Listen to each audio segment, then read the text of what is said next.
ఎవండోయ్ అందరికి జై భవని. మనం ఇవాళ మాలేసుకోవడానికి కొవ్వూరు అయితే వచ్చామన్నమాట. ప్రతి ఏటా కూడా ఇక్కడ వేసుకుంటాం అనమాట. మనం వచ్చేయడానికి అయితే ఖాళీగా ఉంది. ఈ రోజు భవనీలు మాలేసుకోవడానికి తక్కువ మంది వచ్చారు. ఏటా 21 రోజు వేసుకుంటాం అనమాట. ఈ సంవత్సరం ఏంటంటే అనివార్య కారణాల వల్ల 9 రోజులు వేసుకోవాల్సి వచ్చింది. 21 రోజు వేసుకునే వాళ్ళు కూడా చాలా మంది ఉంటారు అనమాట. అప్పుడు కూడా అసలు ఖాళీ ఉండేది కాదు. లాస్ట్ టైం అయితే జోరుని వర్షం అనమాట మాలేసుకుంటూ వచ్చినప్పుడు. మనతో పాటు ఇవాళ మన ఫ్యాక్టరీలో వీరబాబు భవని కూడా వచ్చారనమాట మాలేసుకోవడానికి. ఫ్యాక్టరీలో ఉన్నప్పుడు అసలు వదలరు.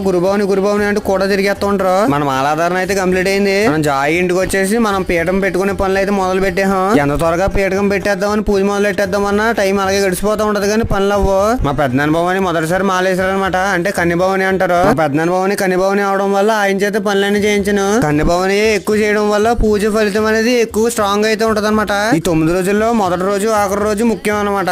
మాలేసుకోవడంలో కూడా ప్రశాంతత కలుగుద్ది అనే ఉద్దేశంతో మాలేసుకుంటారు చాలా మంది. అందులో నేను ఒకనే. పూజ అయితే అయిపోయింది. ఉంటాను భవని నెక్స్ట్ వీడియోలో కలుద్దాం.